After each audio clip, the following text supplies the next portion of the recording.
So welcome everyone to today's webinar. We're here today to talk about mental health conditions, and we're really lucky to have Sian Tomlinson here, who's the Chief Executive Officer for Mind in Mid Herts. So got Karen Shaw, who's the Physical Activities Sector Support Lead for Mind's national team. We're also going to hear towards the end from Thomas Horry, who is Project Officer at the Heart Sports and Physical Activity Partnership in the health team that are developing and delivering this series of webinars today. You're not going to hear too much from me today because we're here to hear about them. However, I'm just going to do a quick introduction and a little bit of housekeeping. So for those of you that have been with us throughout the day, this is exactly the same. But for those that you have just joining, we suggest that you select Speaker View for the best viewing experience. You can do that at the top right of your page by clicking on that view button, and there's a little image on your screen now that shows you how to do that. All participants are safe here today. You're all muted and cameras off throughout the webinar and will remain so. However, we do welcome comments and networking through the chat function. It's been something that throughout all of the webinars today, it's been really fantastic. So please do keep that going. If that's just introducing yourselves, letting us know about various offers that are out there, or perhaps something that's missing that you'd like to see, and we can get lots of nice conversation going on about that. If you are commenting in the chat before you send, just make sure you select everyone. Otherwise it only comes to us as the presenters, and we want everyone to be able to see what you're saying. If you have any questions specifically for our presenters, then please put them in the Q&A function, and that way they won't get that sort of hidden and lost in all the other chat conversation that's going on in the chat. And we'll do our best to answer all questions live, but if we run out of time, we will get back to you after the event. The webinar is being recorded and will be distributed to everyone that's at the event, so you can look back at your leisure. It's also they'll be hosted on the local activations website, which is www.sportinhearts.org.uk/LTHC. And finally, when this webinar ends, and this one will happen because it's the last of the day, there'll be a pop-up feedback survey. Please do just take a few minutes to fill that in if you can, not only reflecting back on the webinars that you've seen today, but also there's sections in there to tell us what you think should be in the movement going forward. So that's really valuable for us because we want to make sure everything that's done is what's going to be of benefit to everyone that's in this webinar with us today. So that's enough from me. I'm going to stop sharing, and I'm not sure, I think it's a bit of a twin effort, but I'm not sure who's starting off. But if you'd like to share your screen and take it away. You want to share, Karen, or shall I? Do you want to share? Yeah. We should have organised this before, shouldn't we? I'm very happy to. Okay. There we go. I'll put that on full screen. It's there. Can everybody see that? Is that helpful? I've got it, but it's not full screen on. Oh, it is now. Yeah, perfect. Yeah, it just takes a few minutes. It's having a little think about it. So thank you very much, Will, for that lovely introduction. And we are just so grateful to be invited to talk today, and really thank you for a wonderful opportunity and what's been looks like a really good day. I hope you've all enjoyed it so far. Those of you that have managed to see the whole thing, I'm in admiration, because I'm not very good at watching stuff all day. I get a bit distracted, but if you have been here all day, well done, and thank you for being here this afternoon. So as Will mentioned, I'm Sian Tomlinson. So we represent the local mind. So there's over 100 local minds across England and Wales, and we're the local one here in Hertfordshire that offers physical activities. There is another local mind in Hertfordshire called Hearts Mind Network, and they cover things like crisis cafes, and they've got other services, and we complement and enhance each other's offer. But we're both completely independent and affiliated to National Mind. So just to give you a little bit of background so you understand who we all are.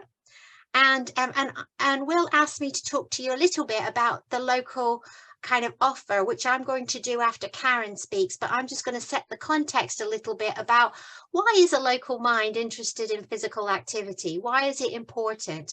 And there's several reasons, and these are just some of them. Because we want to improve people's mental health. And actually, we know that if people get active, even if it's just going for a walk, getting the oxygen going around and going in their brains, actually improves people's mental health. There's lots of research that shows that. People live longer if they are physically active, and we know that people with serious mental illness live on average between 15 and 20 years less than somebody without a serious mental illness. So that makes it quite a strong objective for us to reach those people with serious mental illness and encourage them in any way we can to be physically active. You'll probably all be aware that 75% of suicides in the UK are actually men. And so it's a huge objective for us to reach as many men as possible.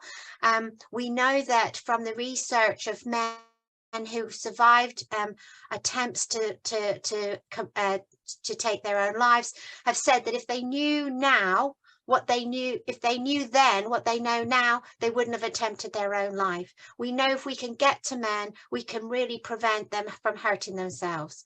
So it can be challenging to engage men because they don't want to sit around in a group and chat.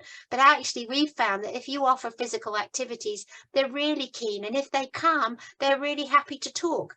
So we can do both, and we can engage men and we talk to them about their mental health. And at the same time, hopefully, they're having fun and engaging with other men.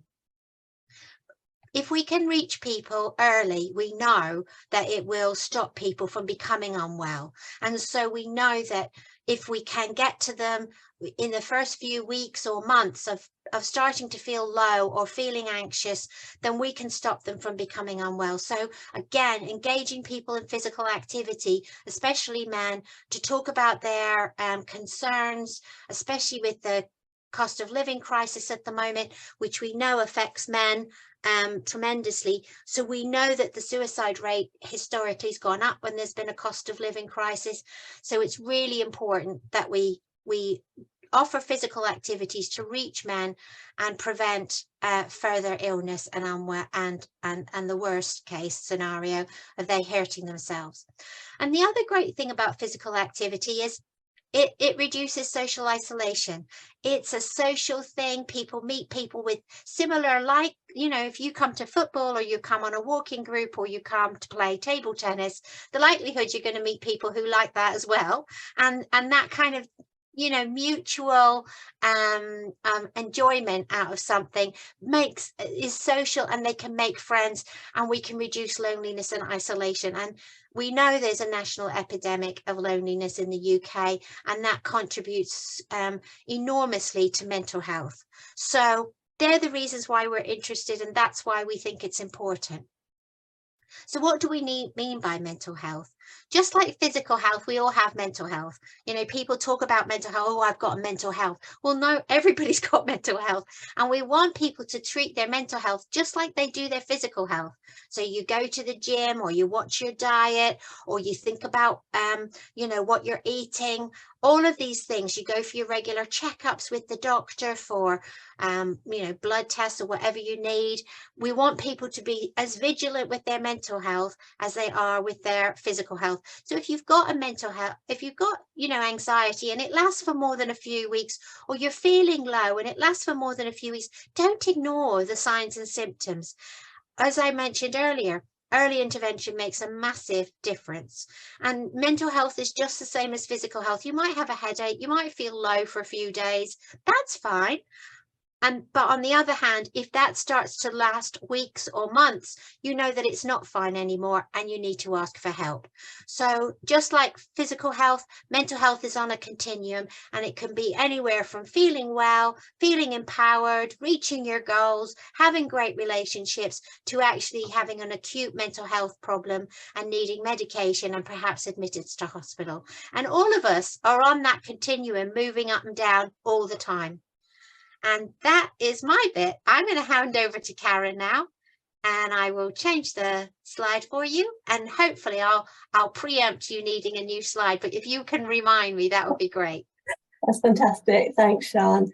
So yes, hello, I'm Karen Shaw, and I'm Physical Activity Sector Support Lead for Mind's National Physical Activity Team. So Sian's talked about why a charity really thinks that physical activity is important. And since 2014, National Mind has had a physical activity team really focusing on this. So we have a vision, and we also have 2 key priorities. So our vision is very much around using sport and physical activity to build resilience, to support and enable mental health recovery, and to tackle stigma.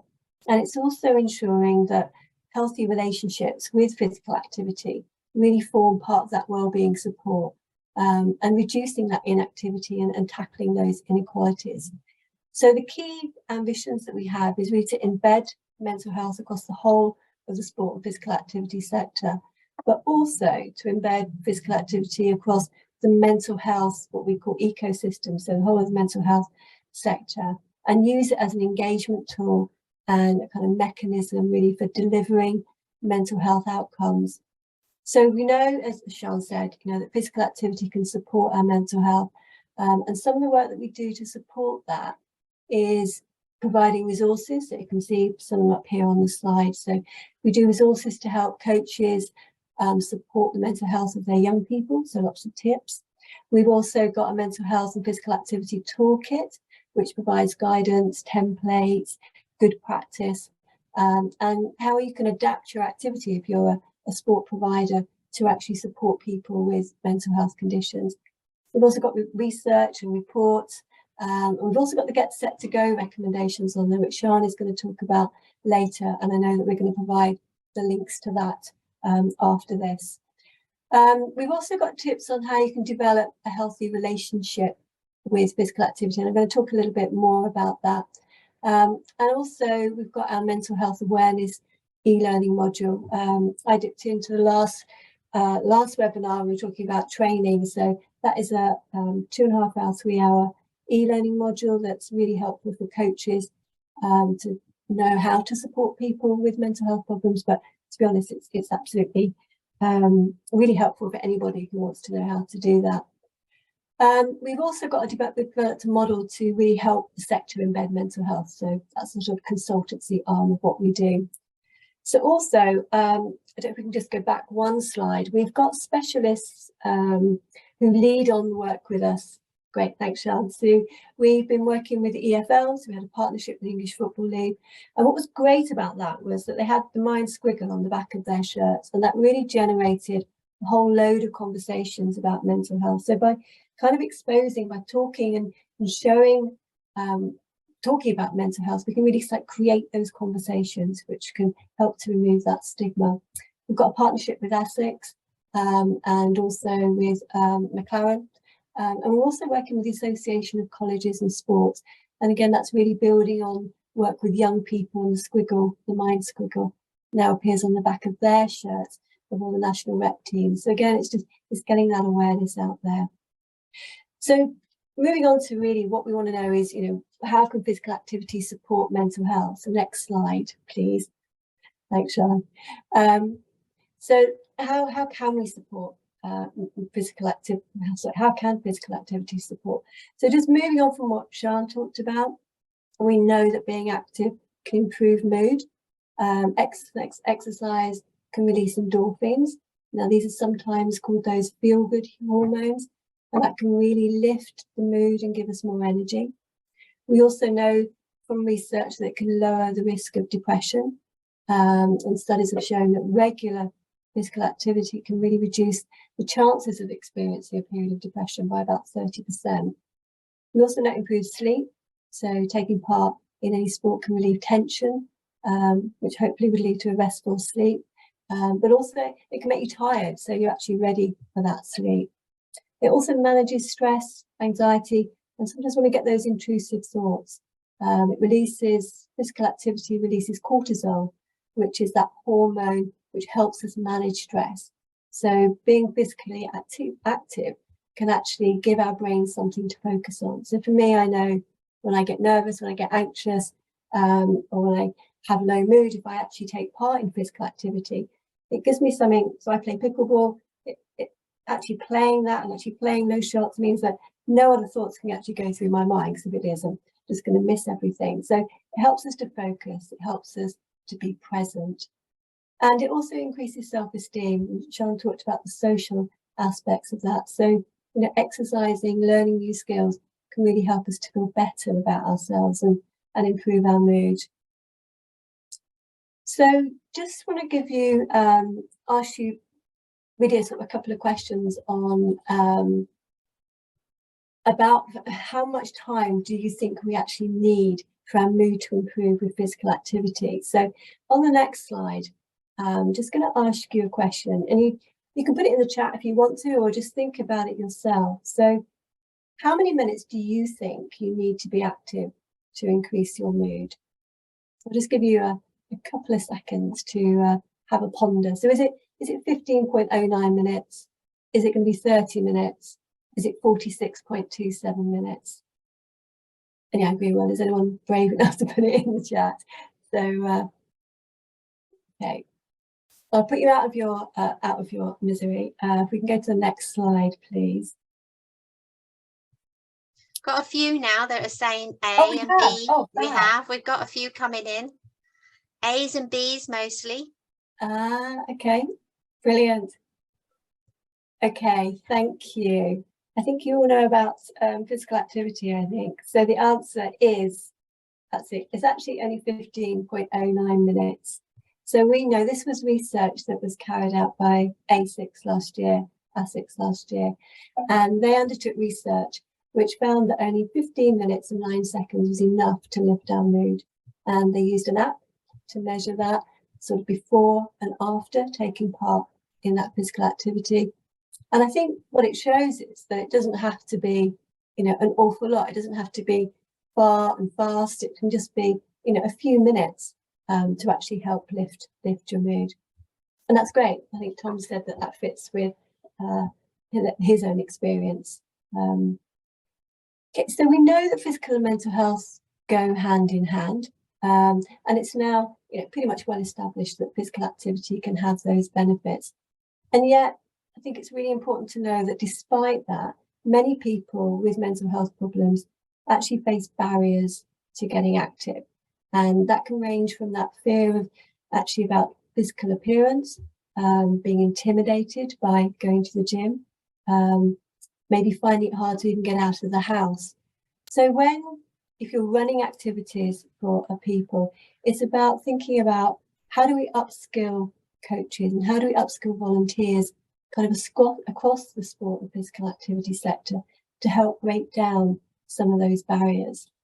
So if we can think about, I suppose, for us, what we did in 2021, Mind launched its strategy for the next 3-5 years, and we focused on 3 strategic audiences. So we were looking at how we support young people with a focus on trauma. We were looking at how do we fight the mental health of people in poverty, and that's Mind's language, so people in lower socioeconomic communities. And how do we support people from racialized communities? So again, that's Mind's language. It can be people from ethnically diverse communities. So within our team, we commissioned some research to find out more about the experiences of each of these groups and their preferences when they're taking part or want to take part in physical activity. So we have investments from Sport England. So we're a Sport England partner. And as a result of that research, we got some findings and recommendations that really help to provide the support to anyone who's providing sport, activities to people about what they may need to do, what are the barriers that these people are actually facing. And in the information that goes out after this webinar, there's a link to that summary report, which gives you the recommendations, and you can hear from some of those people who took part in it. So actually, it's about everyone is different. Yeah, so we know that, yes, physical activity can support our well-being, but we also know it's really important that everyone has access to it. And if you're a provider of sport, then it's about providing that right space, that right time, and that right activity. If you're somebody who's looking to take part in sport and you experience a mental health problem, it's finding that activity that provides that space, that time, and the right activity for you. So what we do know is with the group of young people, that 64, so just go to the next slide, thank you. 64% of young people said that taking part in physical activity actually does have a positive impact on their mental health. But what's really interesting from the research is that we know that it's much lower for young people who may identify as transgender, so it goes down to 35%, so from 64 to 35. And we also know that those that identify as lesbian or gay, it goes down to 47%. So it's really important when providing activities and trying to reach those different audiences and thinking, well, how can we do that? Because the research is showing that it's maybe not as accessible, or there are barriers to some of those individuals actually reaching out and taking part.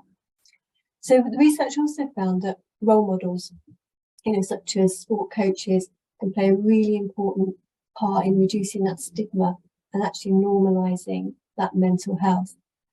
And many young men, and Sian spoke about the impact of mental health on men, but many young men feel confident to have a mental health conversation with their coaches.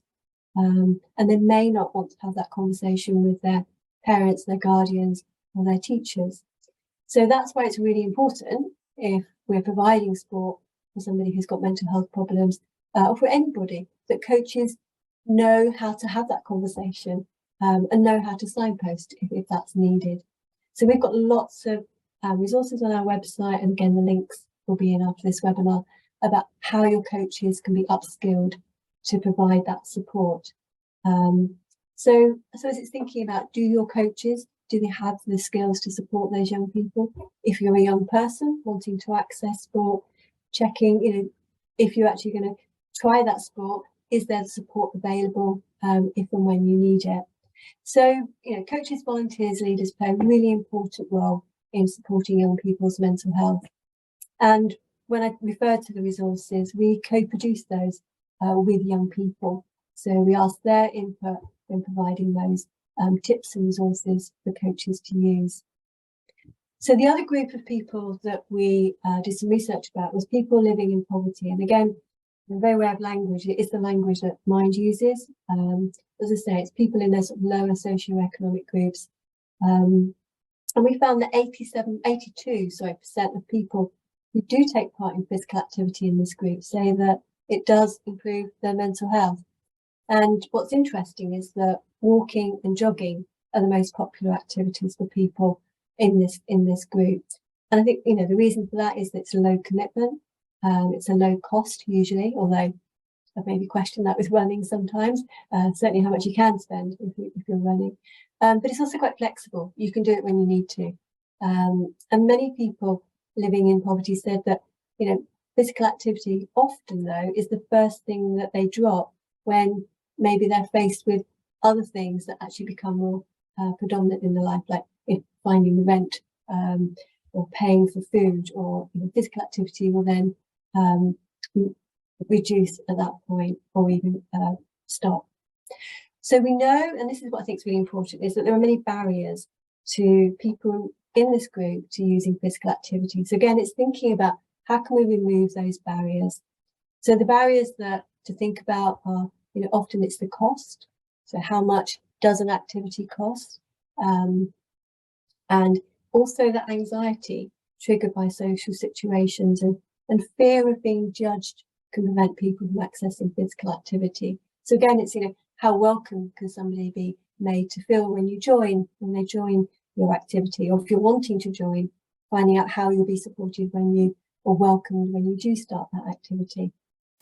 And I think also it's about lack of time, due to work, maybe searching for work, caring, and the research found especially single parents, it was actually finding that time to take part. So, when can that physical activity be done? If we can do it at a time that's maybe more accessible for a number of people, can we offer various options?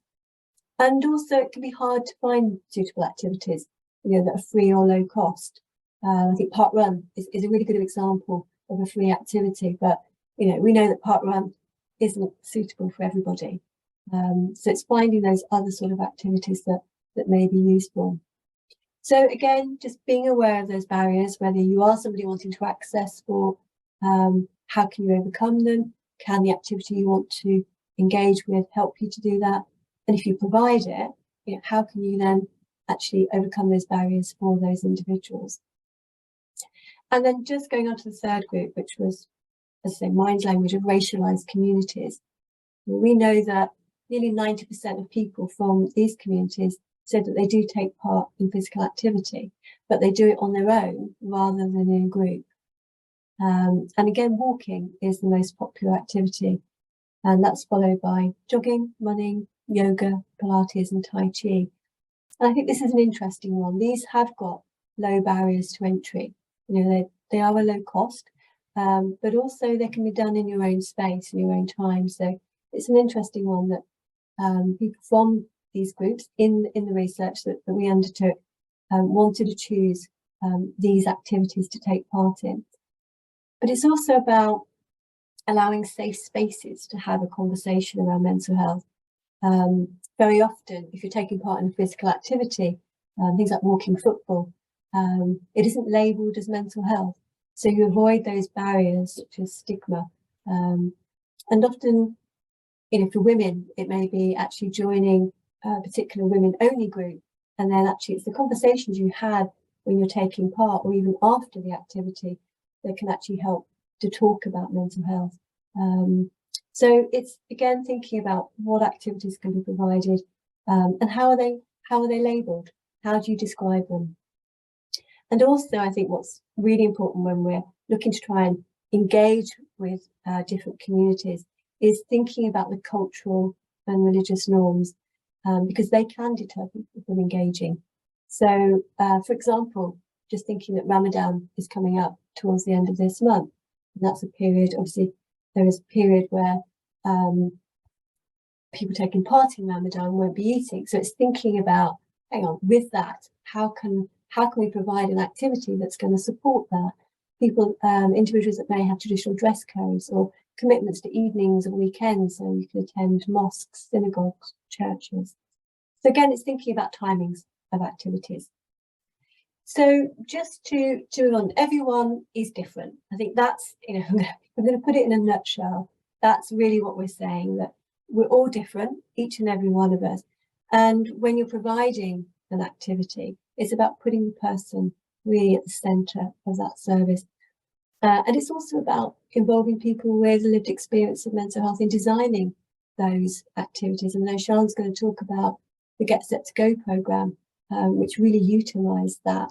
But ask them, you know, what do you want? What support will really help? So I'm just going to, before I hand back to Sian, just talk very briefly about developing a healthy relationship. So we do know that physical activity can be a beneficial way to support mental health, but it isn't always helpful for everyone all of the time. And I think what's really important is whether you're providing that service, whether you're providing that activity, or whether you're somebody who takes part in sport and physical activity, is understanding that we can develop an unhealthy relationship with mental health. And this can also happen more if you have certain types of mental health problems. So it's really important to get that balance between enjoying physical activity, taking part in it, and doing too much, and where it may become more obsessive. So when someone's taking part in an activity, so if you develop an activity for people, it's being able to notice, you know, actually, I've noticed that person's here every day, or that person is looking unwell, or that person is constantly talking about all the training they're doing outside of this club session. So it's about thinking, actually, do we need to have a conversation about that? So we've developed some tips and ideas, which are, again, all available on the website. And again, those were co-produced with people that had developed an unhealthy relationship with mental health. And what I like to do is just share a 5-minute film with you, a 4-minute film with you, that I think really kind of highlights how physical activity can become unhealthy, and what you can do to actually make it healthy again. So I'm hoping, Sian, we share sound? Just, I'm not sure if it's on the, I think it's on the more button, isn't it? I think it should share the sound of the video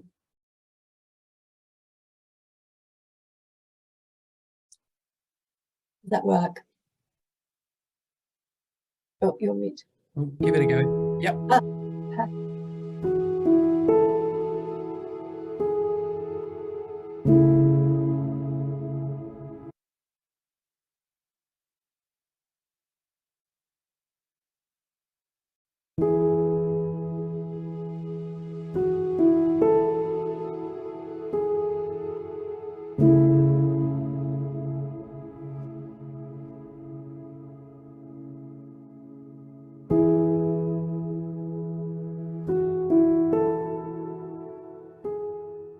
At first, I had a really healthy relationship with exercise and I knew when and how much to do. But during the pandemic, I had a lot more time on my hands and I felt myself doing more exercise than my body could tolerate, really. A lot of my issues came around muscularity and kind of working on exercise towards a more muscular physique rather than a kind of thin ideal or like looking for a thinner body.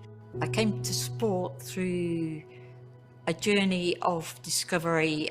The enjoyment and the fulfillment that I've achieved through doing it has been wonderful, and I'm here to be able to celebrate that, but also understand that the fact that sometimes that relationship with sport can be unhealthy at times. If we think about an unhealthy relationship with physical activity and exercise, it might be that exercise starts to take over. So perhaps you're not going to social events anymore, or you're not finding yourself doing other things. Exercise is kind of the be all and the end all. It might be that you're continuing to exercise when you're injured or when you're ill. You're feeling like exercise is controlling you. I would often exercise in secret because I didn't want everyone knowing how much I was doing. I was forcing myself every single morning to do a certain amount. I was doing it as a way to regulate the way I felt when I felt stressed or anxious or any kind of emotion that I didn't want to feel. And the problem was that I didn't have anything else that I did other than exercise. It affected my occupation. So when I was working, I would be going to the bathroom to do exercise, or I would kind of call in sick because I hadn't done enough exercise that day. Well, I realised what I was doing, but other people realised first, and they would tell me that maybe, do you think you need to have a rest day?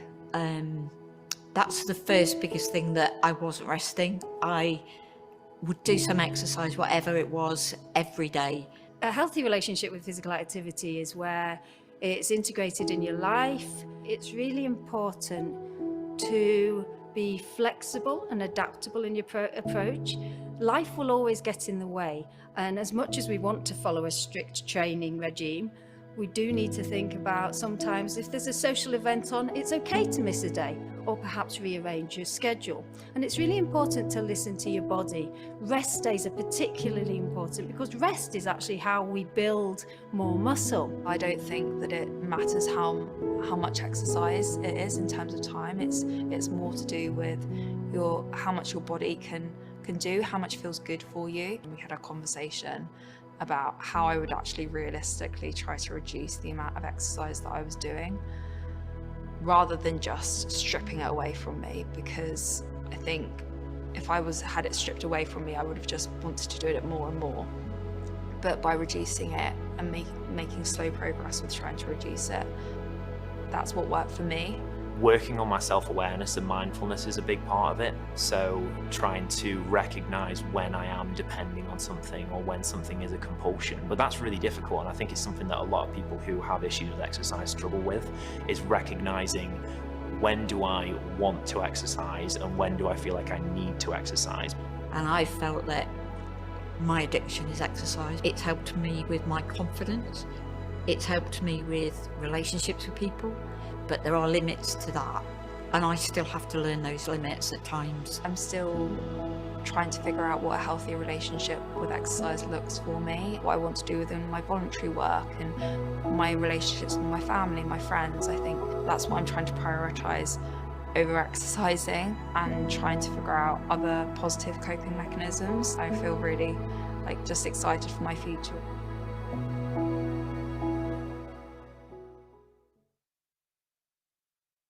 Brilliant, thanks, Sian. So really just to summarise, and the link to that film is provided in the links that are sent out. So really, just to finish, it's physical activity can support your mental health, but everyone is different, and there's no one size that fits all. And really, also, if you are providing an activity, really think about involving people with lived experience of mental health to help design those activities and co-produce them. And about developing a healthy relationship with physical activity. So being aware of what the signs are when that becomes unhealthy, and being aware of what to do if and when that happens. And just to say, there is support available. And I think that's the other thing, is also important to provide signposting to that. And if you are struggling yourself, there is support out there from Mind, Samaritan, Shout. And look at your local Mind. So I'm going to pass over to Sian for the final bit.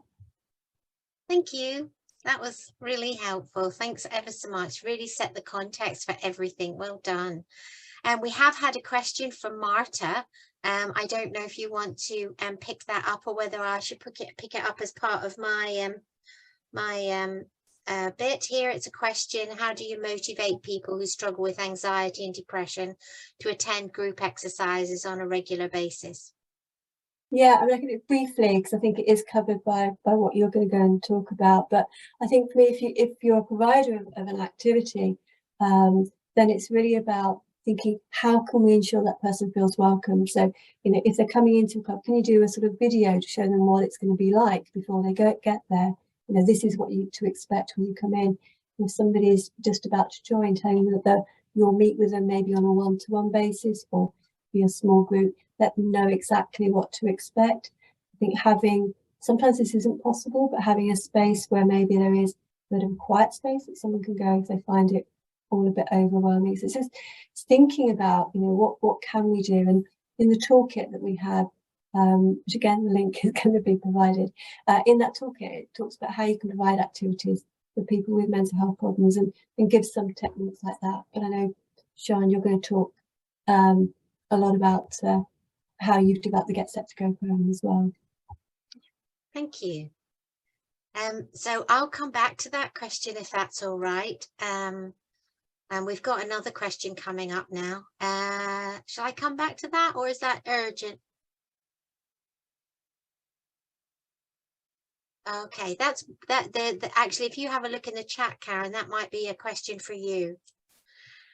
Good. So, Mind in Mid Heart's physical. So we were really fortunate in that we were donated a building in Stevenage, would you believe? And it had a lovely big room. We had two big rooms, but one room lent itself to be transformed into a gym. And then a gym kind of locally went, I don't know whether they moved or they got new equipment, but they donated all their old exercise equipment to us, and we were able to put it in that room. And we were able to recruit volunteers from the University of Hertfordshire that were studying sport and physical activities. And so we were running our gym 1 or 2 afternoons a week.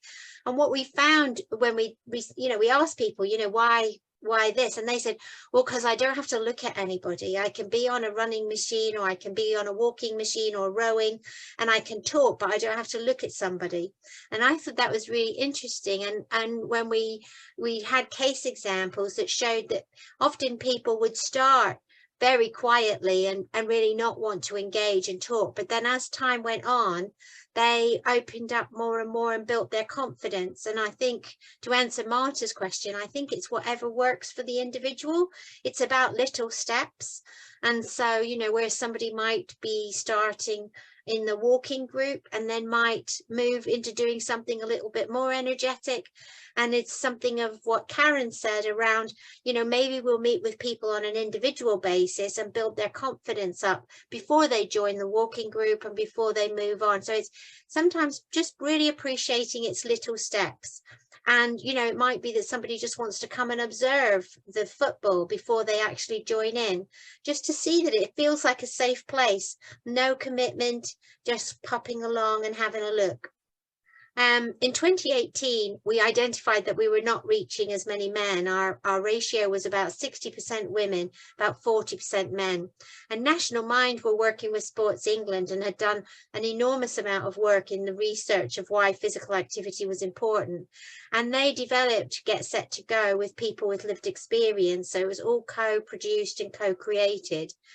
And obviously hearing about the program, we got quite excited about it, and we started talking to partners locally, and Heart Sports Partnership were amazing, introducing us to people, and we got together and we put in a bid, and unfortunately we weren't successful. But the joy was that we had identified strategic partners to work with, that we could either do a warm handover so people could start to do exercise, or we could actually do something ourselves with the kind of walk and talk groups that we set up.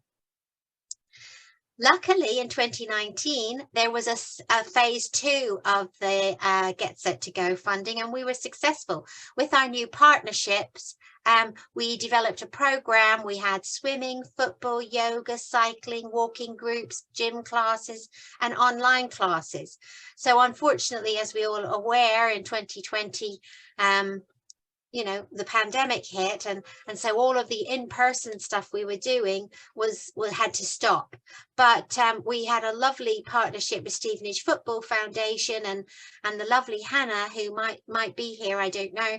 Hannah did some online groups for us, and a lot of the people that were doing various things joined her in yoga or kind of just fitness groups that we were running once a week. And it was just how the partners all worked together to develop the program and really support people to get active. And it was a really wonderful program. It allowed us to have a full-time member of staff who really could work on the partnerships and build those partnerships and being able to offer the physical activities. So what were the outcomes of that? So with that Get Set to Go, we were able to change the demographics. We are now reaching 50% men and 50% women, which is delightful. The joy of that was that we weren't seeing less women than we were before, but we were seeing a lot more men, which made the ratio balance.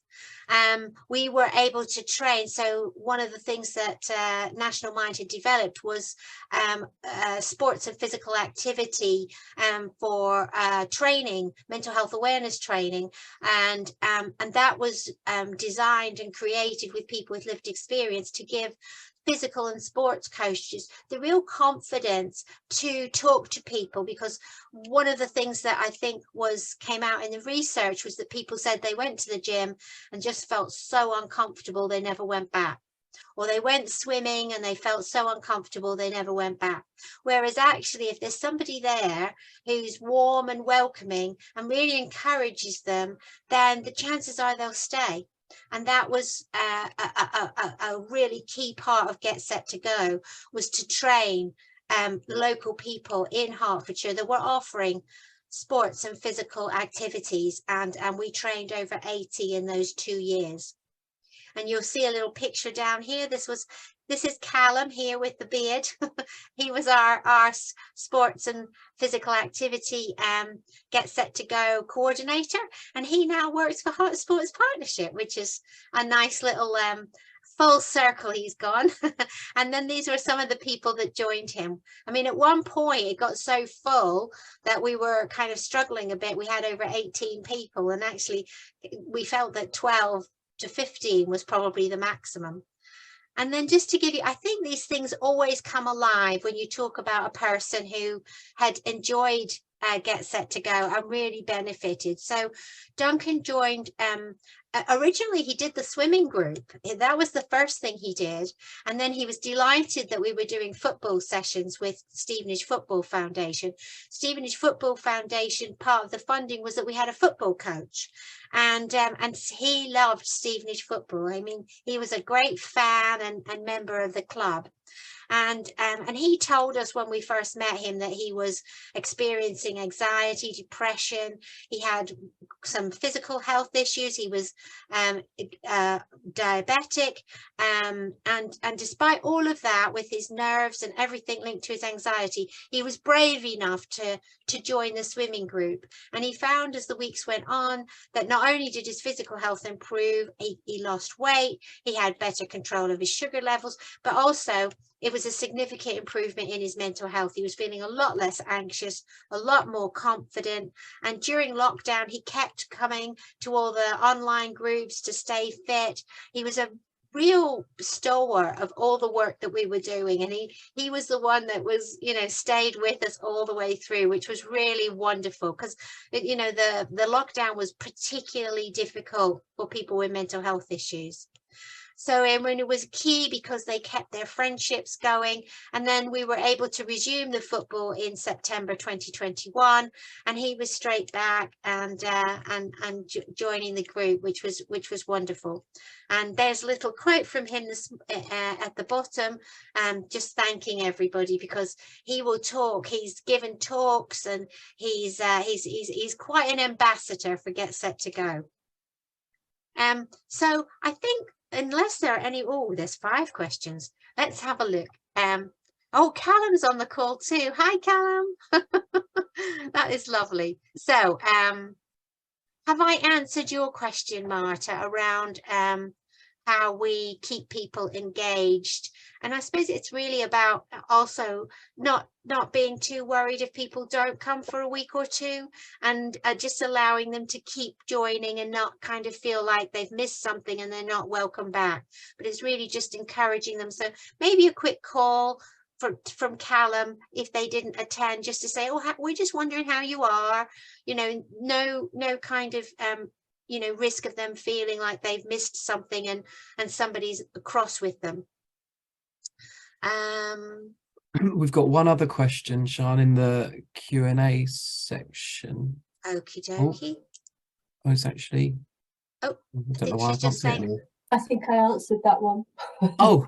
So it was a question about older people with mental health problems, because we focused on the 3 strategic areas that we did the research on. But yeah, I mean, in terms of the resources that we've got, it's for everybody. So I just mentioned that the toolkit that we have, that again will go out with the links, has information about, you know, reaching everybody that may have mental, as Sian said right at the beginning, we've all got mental health. So yeah, very much about adapting activities for older people, and yeah, taking into account their mental health as well. Brilliant, thank you. And I actually have one question as well. I'm not sure who, it might be Karen. You mentioned about the online training, which I think will be really interesting for some people in the group. And I know Tom's going to talk in a minute, because we've got some access to some of that training. But could you just give us a really quick rundown of what's involved in that? In particular, I was really interested, you mentioned it's for physical activity professionals, but might also be beneficial elsewhere. And one of the common things we get asked is, we've sort of framed it as for physical activity professionals about how to engage those that might be living with mental health conditions, as opposed to someone that might want to learn a bit more about physical activity and mental health who doesn't necessarily have a physical activity background. So if you could, yeah, clear that up a little bit. Yeah, certainly. So I can put the link actually in the chat. So the course is mental health awareness training for sport and physical activity. So as I said, it's an online module. It actually costs £12 to do it, and it's what it's providing is it's showing how, I suppose it's developing the skills that how do you enable somebody to build resilience, self-esteem and confidence? How do you adapt your session, if you are a coach, to make people feel more inclusive in what they're doing? And how do you kind of support and enable that mental health recovery, and also tackling that stigma and discrimination? And they sound pretty huge, I think, for any coach to think, well, how am I going to do that, especially in 2.5 hours? But it just provides you with some of the skills, some of the knowledge about what to look out for. We talk about spot, support, signpost. You know, how do you spot the signs that somebody may be experiencing a mental health problem or crisis? How do you support them? and what are the boundaries around that. So a lot of that is about signposting. So the module is very much about providing information about mental health conditions, you know, what do we mean by them? And also then what can you do in order to adapt? So in answer to your question, is it just for coaches? No, it was designed for coaches because it was designed for UK coaching. But actually, and then when I first joined the physical activity team, my background was in workplace wellbeing. And for me, it was a really good introduction to physical activity and how, by being involved with that, what are the signs I would need to look out for, you know, if I was actually taking part, but also holding an activity. So I think it's very generic. That's fantastic. That's really interesting to hear, and definitely something we take forward. And I think actually it's almost the epitome of everything that we're trying to do with We Are Undefeatable in Hertfordshire, which is that we're not necessarily creating mental health experts. We want to make the sector that bit more inclusive and that bit more open and confident to have that first conversation or spot the signs and that sort of level. And if someone wants to progress down that pathway and develop their knowledge even further, then fantastic. But we're right at the bottom of that pyramid that we're trying to affect things.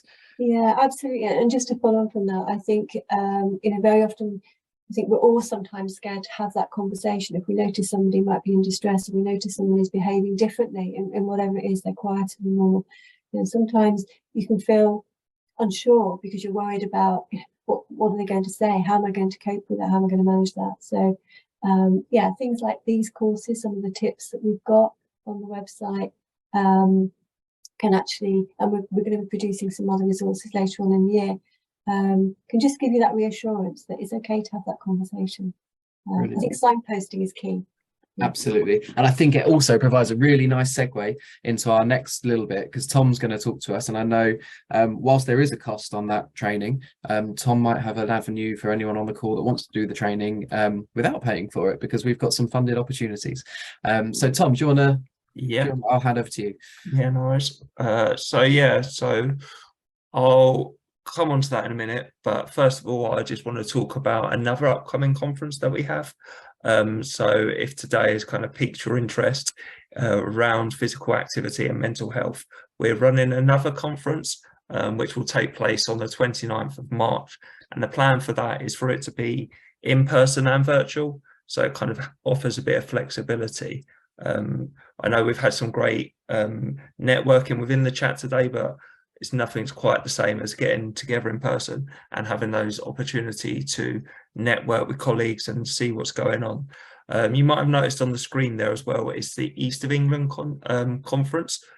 So the reason for that is Mind's National Physical Activity team have set up 9 regional network hubs, and we're the regional network host for the East of England. So essentially we work with the other active partnerships and National Mind around activation of Mind's message at a local level, and that's why this offer is for the whole of the East of England, but it is still taking place in Hertfordshire. I think my colleague Charlotte is going to put some information in the chat around how you can book on there for the event, and some further information on the web link, but it's very much just developing on what we started today. So we got a keynote speaker from Dr. William Bird, who is a GP profession, and he's talking around, he does a really good way of explaining how the links between physical activity and mental health, and kind of just developing on the message that Sean and Karen have been speaking about today. We also have one of the trustees of Mind in Mid Herts, who is someone who's got lived experience around mental health conditions, and how he's going to talk about how some of the physical activity challenges he's undertaken have helped him overcome this. It's a guy called Isaac, and he's done some really incredible achievements from that. And also as well, perhaps a good opportunity, even if you're aware of what's going on in Hertfordshire, by having an East Region conference, we're getting the opportunity to have a case study from each of the other counties.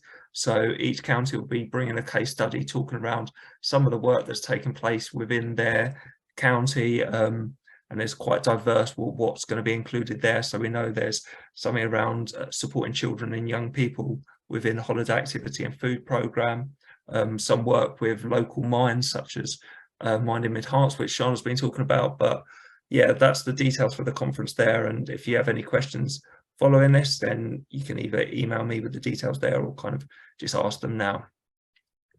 Going on then to the opportunity that Will touched upon. So what we're looking to do is develop a mental health champions program. Essentially what we want to do is work with volunteers and professionals, particularly those that are delivering sport and physical activity. But essentially it could be anyone who's interested in this field of work, and we just want to look to support you to better help people with mental health conditions to access physical activity. And that's the idea of the Champions program. And kind of as I put there, the on offer within this program is that mental health and awareness course that Karen was just talking about. And we've got licenses for that, so you can access that training free of charge. So even if that's all you want to get out of the Champions program, then that's great. But of course, we'd rather you be engaged within it as much as possible. But it's almost like it could be tailored to you. We want to be there to support you in the way that is meaningful for you. Other elements of what will be included within the program, I've designed an e-handbook just to support all the champions within that role. So some of the signposting that would be mentioned in the talk today around the organisations that can support in times of crisis, or just generally, we're not expecting champions to be experts in mental health, but at least they have the resources on hand to signpost someone if ever there is a concern or they might need additional support. This is included in the handbook. Also, you'll get subscription to our monthly mental health newsletter. This is actually an offer that anyone could sign up to on our website. So we produce a monthly mental health and physical activity newsletter. So all key messages around the sector and mental health are included in that. So whether you want to be a champion or not, that might be something you want to sign up to. But as a champion, you're kind of showing an interest in this area of work. So we subscribe you to the newsletter if you want to be involved in that, and just kind of enables us to keep you up to date with any new resources, such as the ones Karen's talks about, or any upcoming webinars from Mind or local NHS services in Hertfordshire, those kind of things. Also within this, we're going to host quarterly forums. So most likely on Zoom, we're going to have forums where it just gets the chance for champions to come together and have conversations. So that'll be facilitated by myself. But then essentially what we want to do is get some speakers to come and talk around some of the work that's going on, or areas that champions might be finding within their setting. If there's any challenges they're overcoming, it just gives that opportunity to do that, and just to speak to other people that perhaps are working in the field or volunteering within a club, and kind of discuss the learning around that, or if there is any particular issues that they're having and the support that they feel they could bring, then within those forums perhaps we can arrange a particular speaker to come and cover topics with going whichever comes from that. And then finally, just the ongoing support. So kind of by signing up to be a champion, it's just enabling us to know that you're interested in this and you want to support people with mental health conditions, and then we'll do everything we can to support you to do that. Again, I think my colleagues put some information in the chat around the program, and as well as a registration link in case you're interested in signing up. But likewise, if you have any questions, I'll be happy to answer those. Brilliant. Thank you very much, Tom, for inviting to stop sharing. Yeah. I don't think we've had any specific questions to that, but as Tom said, we'd invite everyone to get involved with that. I think I might be wrong, but I think Karen's joining us on the day as well. Yeah, Karen will be there. Yeah, Karen will be there. Yes. Brilliant. I look forward to welcoming you there, Karen. And yes, Charlotte's already put all the details into the chat. I want to give a big shout out to Rick and Claire, who have answered the chat, and they've been with us all day since 9:15 this morning. So really good effort there. And yeah, I think that's, if there's no other questions, that brings us to the end of the day. So first and foremost, I want to thank Karen and Sian and Tom for talking with us in this presentation today, in this webinar. Really insightful. I think I was going to say more than, maybe I think it is more than all of the webinars today, but obviously as valuable is with mental health, it's something we can all relate to. No one is sort of outside of this box. So it's been really interesting to reflect on lots of the different conversations that have been happening today, and throughout the day, in terms of the different conditions that have been spoke about. But mental health is that golden thread that's run through all of our webinars today. It's absolutely not a standalone condition, and it's definitely something we're going to be looking to progress much further with We're Undefeatable in Hertfordshire. The training that Sian mentioned earlier, we'd love to get back to a place where we can start offering more and more training, and that's exactly what we're trying to do with that movement, and upskill the workforce and get more specific offers. Can we grow Get Set to Go? Can we get more health walks? Whatever it is that we're looking to expand, there's so much opportunity with this, and it's really going to be ticking that multi-condition box, I think, because like we say, mental health isn't something that's necessarily experienced in isolation. So all of the materials and links and resources are going to be put onto the webpage after this. If anyone is watching this as a recording now, and it's after the 29th of March 2023, then the recording for the conference that Tom's just mentioned as well will also be on the webpage. So if you haven't seen that, go back to the webpage where you found this recording and you'll be able to see that there. Apart from that, thank you for everyone for being part of this. And if you've got any questions whatsoever, contact details are on the webpage as well. Please do get in touch with us, because we really want this to be part or to include and be made of what the people in the sector want, and what people with lived experience want. So please do get in touch. Fill in the survey as well, which is going to hopefully pop up when we finish this webinar. If not, it's going to be emailed to you as well. And any ideas you've got in, pop in there, and we can get back in touch with you. And hopefully it's something we can progress a bit further. So that's it. Thank you very much, everyone. Have a great weekend, and hopefully we'll speak to you again soon.